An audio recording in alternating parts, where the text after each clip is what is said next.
So my luck precedes me. I'm in the Halo Infinite flight.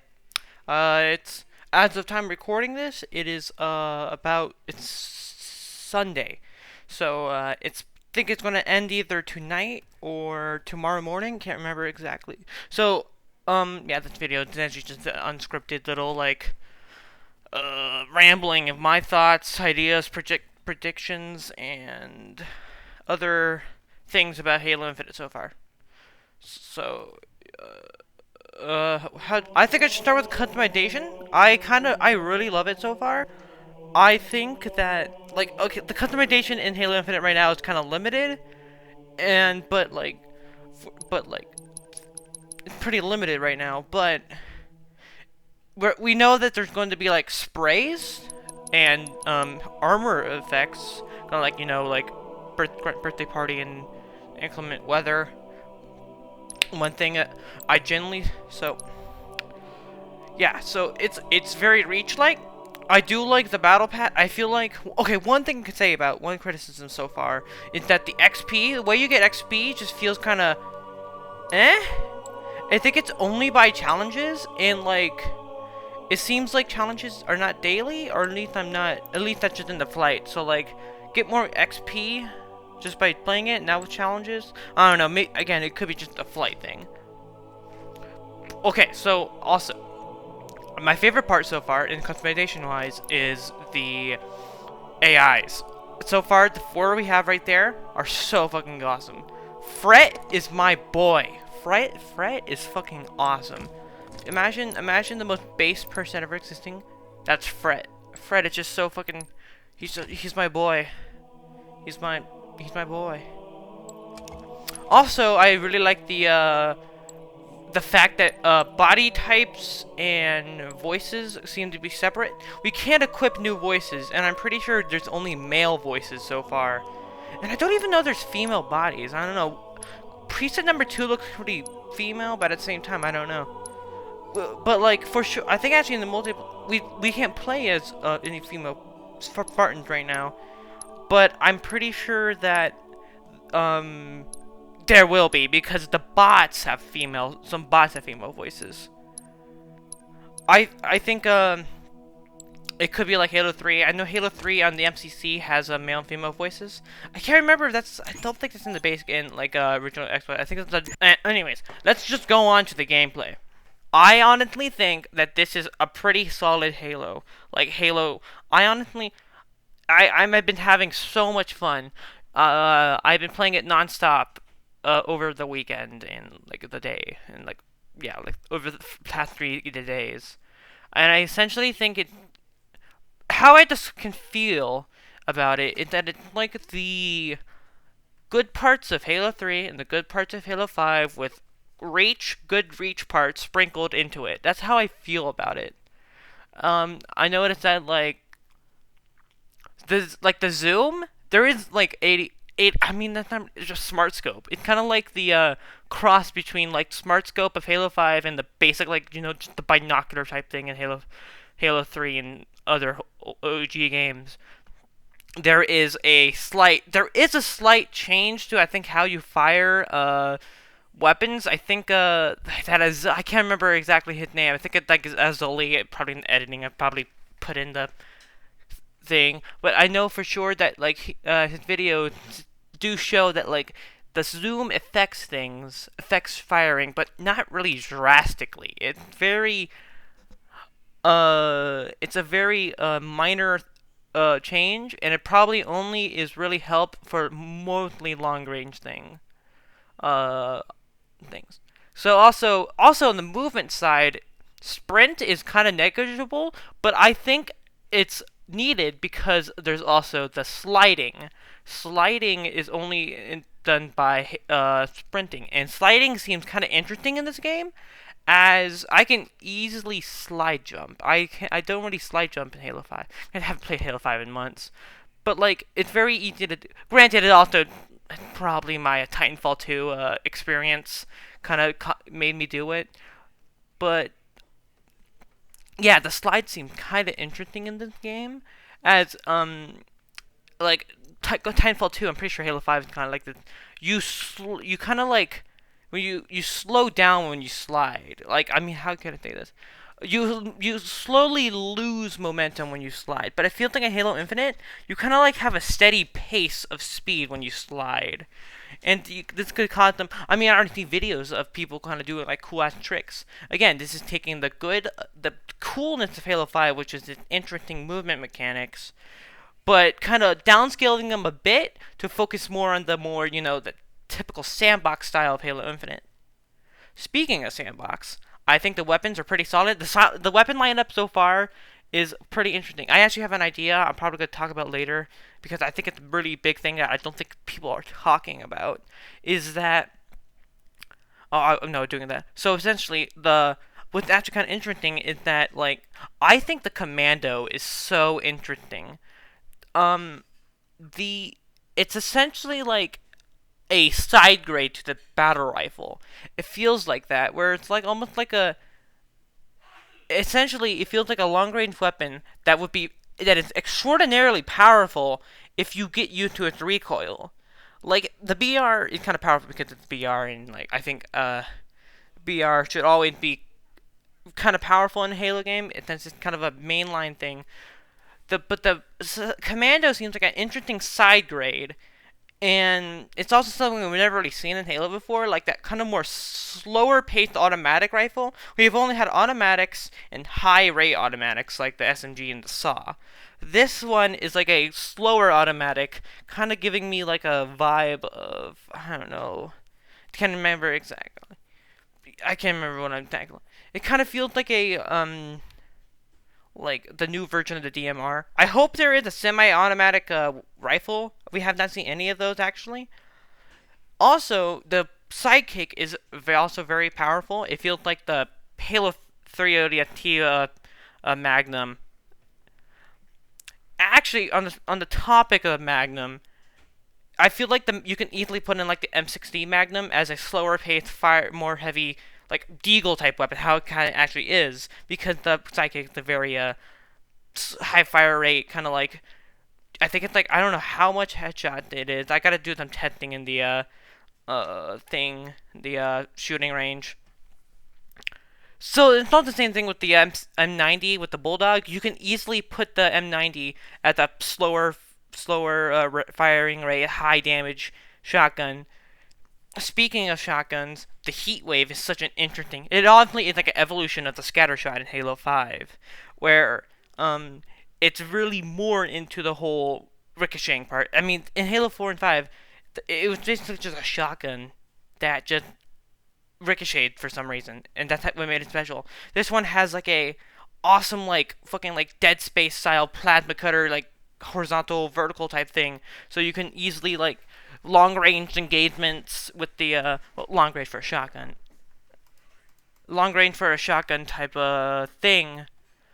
But then if you want multiple targets, the targets also penetrate. So it also seems to on the horizontal fire mode. It's really interesting. I think more weapons should have different fire modes.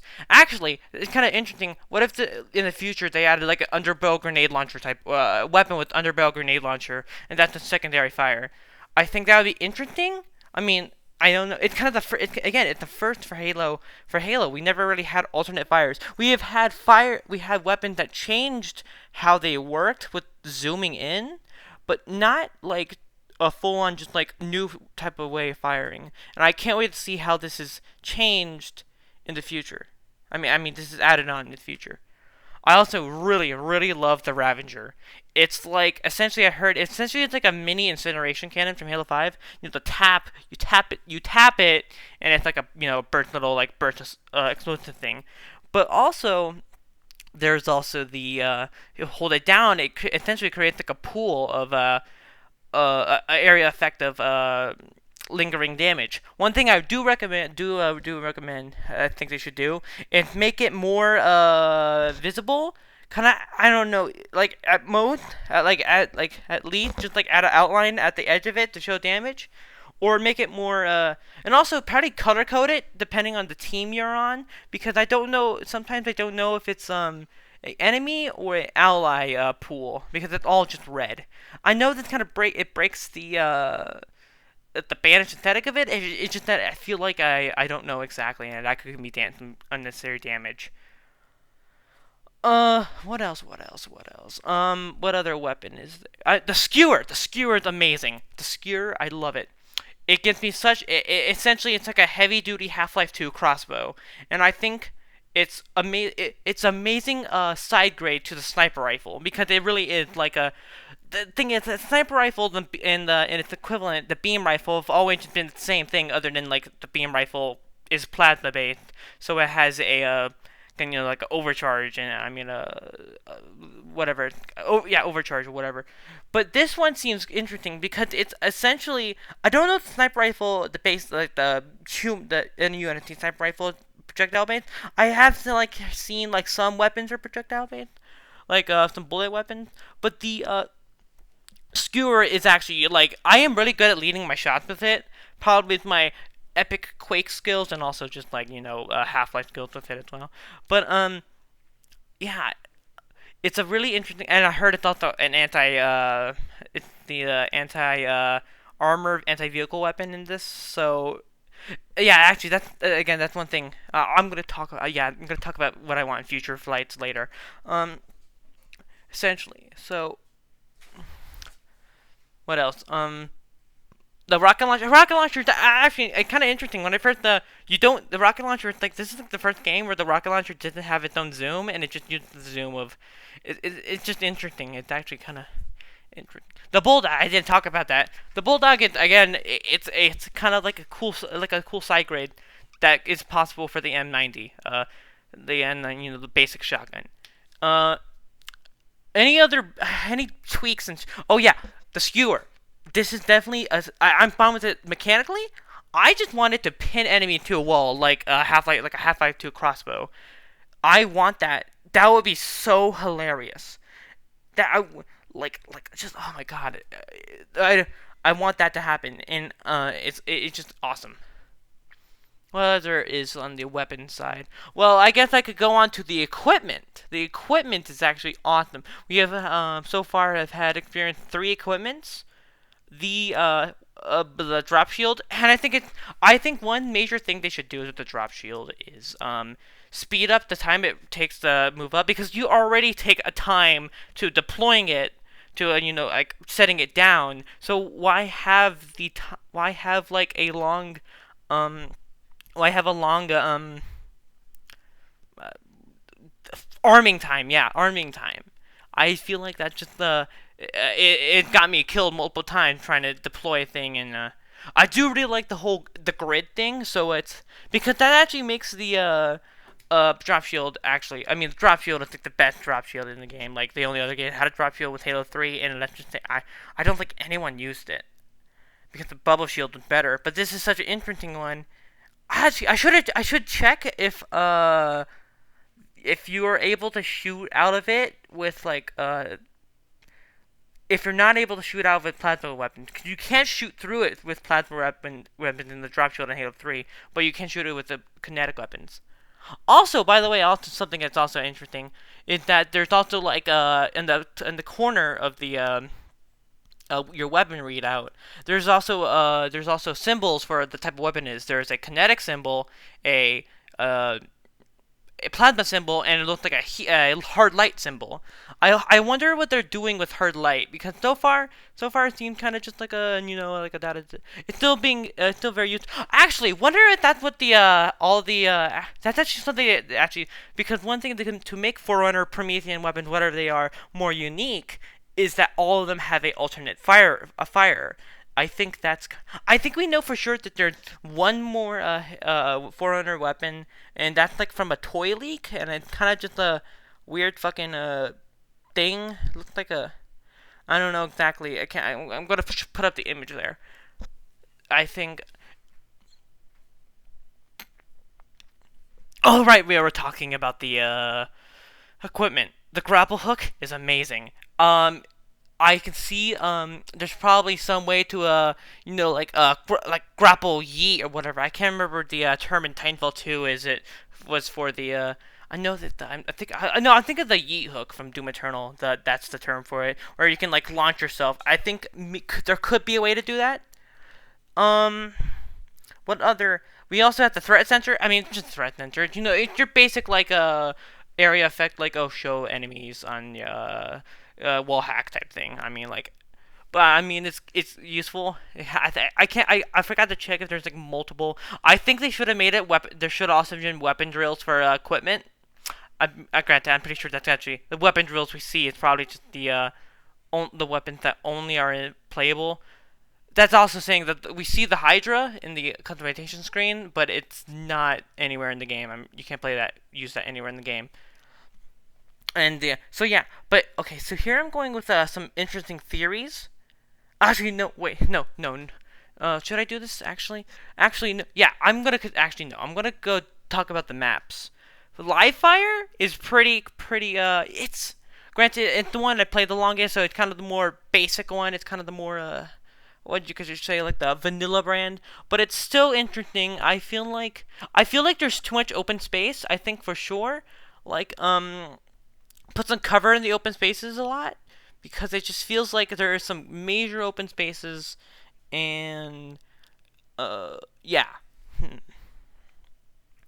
um I can't remember the name of it. The power plant one, the hydro power plant, is also kind of it's also very interesting. I mean, it's the most basic one so far, but it was also the one that introduced the grapple hook, so that's why it's awesome. I all Now the best map by far is Bazaar, the one that takes place in New Old Mombasa. Is it? I mean, I think I'm pretty sure Old Mombasa was also destroyed during the Glassings, but I mean, going back to New Mombasa, Mombasa is cool, and it also just brings back another one of those like obscure pieces of lore. I know like that like the whole New Mombasa revitalization project was like some obscure like reference in like a maybe I think it was a merch or something.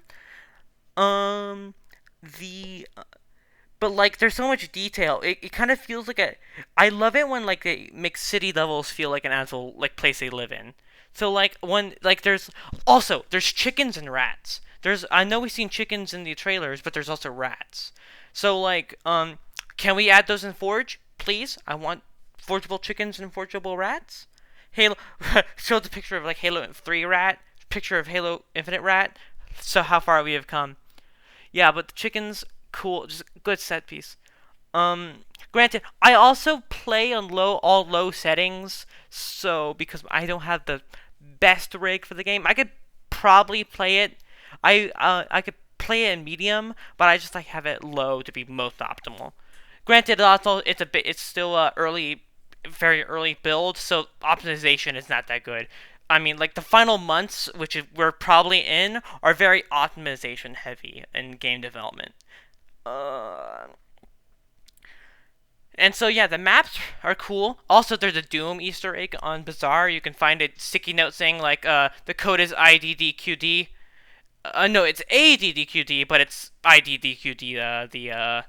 I think it's. Listen, I don't play a lot. I haven't played a lot of Doom lately. I think it's the invulnerability cheat, right? If I'm wrong, I'm gonna be probably crucified by the classic Doom community because I haven't memorized all the cheat codes. So okay, now here I'm gonna think about other. I'm gonna talk about other things that are not in the flight, but like what I can infer from it, or just like observations. One major thing is the weapons lockers. The weapon lockers actually have a purpose other than just like a decoration for like weapons.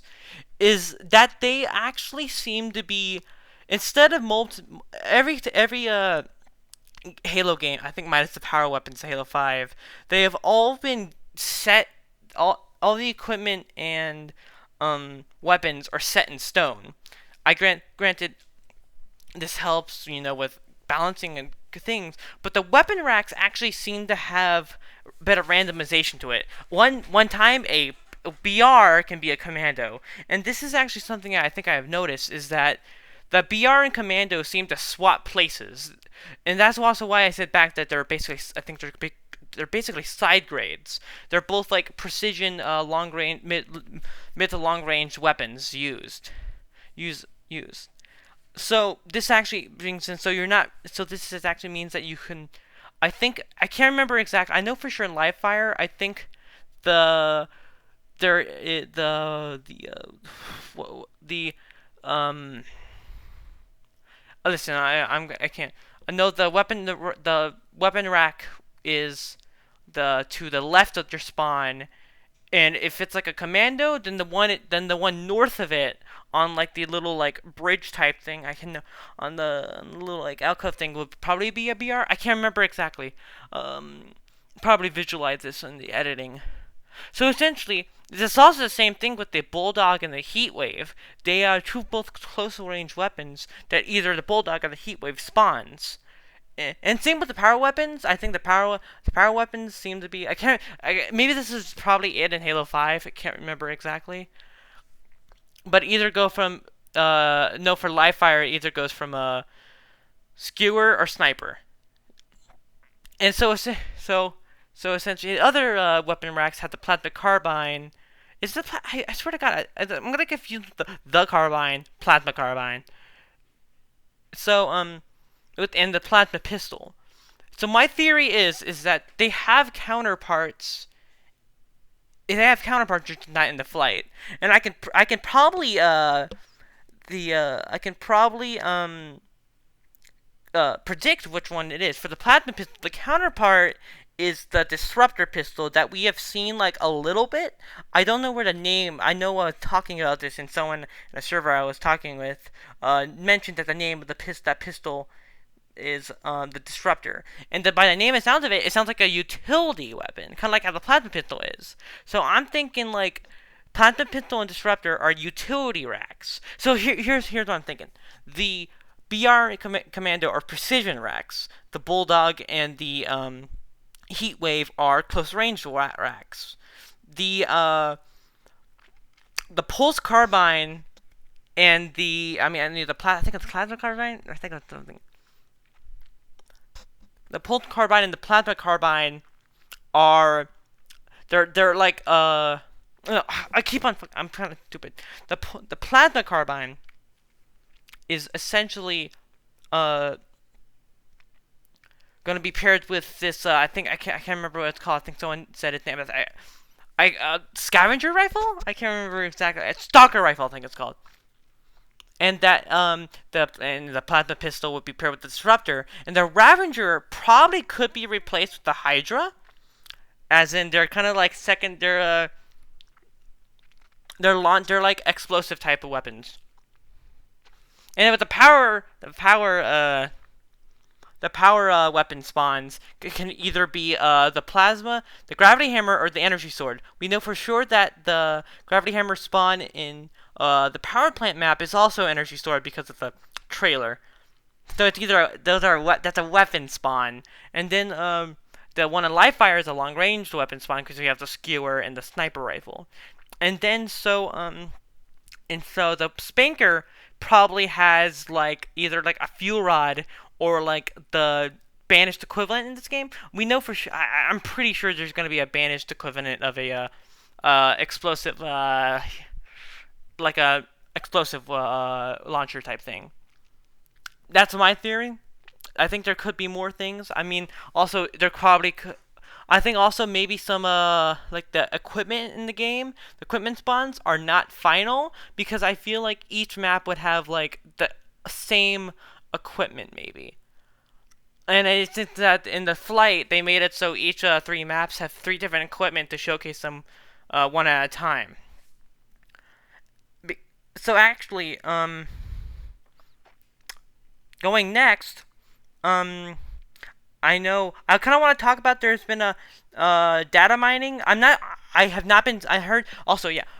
Caution. There is apparently the story of Halo Infinite has been leaked. I have not seen anything about it. I've been essentially I muted like a lot of things Twitter.com. But the I know for sure that there's a countdown, spiritual, like a countdown, not like a countdown remake from not countdown from Reach remake, but more like a reimagining. It's kind of like the same. It's kind of the same thing where it's like in a launch area, and apparently, there's flood. in the files of it, there's like flood boils you can find. So who knows? Uh, also, let me think of what else. What else? I was thinking of something. Um, I was thinking of something else, and now I can't remember exactly. I mean, also, okay. So let's talk about the bots. The bots are pretty cool. I really like. They act really lifelike. I mean, I think they can use the grapple shot. It's just that I've only seen them like grapple onto like players, and that like I think there's just like a clip where it shows it. It's like holy shit, they gain sentience. And there's also a clip. If I probably there's a clip where you can see online where you can see a bot teabagging someone. So they've added teabagging behaviors in the bots. I haven't played as of now the Spartan bots. Not as of now. The Spartan difficulty it's been a couple hours ago, like an hour ago or like 2 hours ago. It's just that I played a couple matches. I feel like they're about the same as the ODST bots, but they seem to. Honestly, the bot AI just seems very good. The only real issue is that they all seem to follow like a same path and like at least like Livefire. I haven't played enough of Bazaar to find a pattern because and when the game starts, they all just follow into the to the left, from what I recall. And yeah. Um, I mean, what else? What else? What else? Let's talk about the. So what I want to see in future flights is that I think we're in fighting season now. I think at least I want to listen to be hopeful. I'm probably gonna reread articles because they probably talk about this more. I'm pretty sure maybe at least like every other 2 weeks, maybe at least we'll maybe have like a flight. I don't know exactly. I don't know exactly. Um, apparently, like if the game's coming out in autumn, I mean like fall, it's gotta be prime flighting season. So for sure, for like one flight, show big team battle, big team battle, show big team battle. Another flight is Forge. I genuinely want to know what Forge is like, because we haven't really heard anything about Forge so far, so it's kind of I'm really excited to hear more about it. I always want to try to get into Forge in Halo. I kind of like mess around. I made some maps in like 2 in Reach, but I can never get into Halo 5's Forge because the the controller controls just feel so janky. And I know there's like this Halo 5 Forge PC version, but like I heard it's like broken as shit. But like then if so, but if now Infinite is also going to be fully PC supported. I hope to like fully grasp Halo Infinite's Forge to make some shit. So I love to see more about it, see what's added, and forgeable chickens and rats, please. Um, and forageable melons, because they're also in the bazaar. What else? What else? What else? I mean, we're getting past the 30-minute mark, I think, Audacity's saying. So I think I should wrap this up because I don't want it. While I'm editing, I could probably think of other ways to add on, but for now, this is it. This is just my thoughts. This is my ideas. Um, I hope I'm actually working on something. I've been kind of procrastinating on it for a while, but I'm probably going to get to working on it. Is a Doom mod review because of a mod that I think is really cool and underrated. I think that's going to be coming out. Listen, I don't know if I'm going to work on it. I know I have recorded, so maybe at least this week. Especially schools is starting soon in like about 2 weeks. So yeah. Um, yeah, this was it. This is the Me and My Mind. I hope Infinite's good, and I hope you folks have a good day.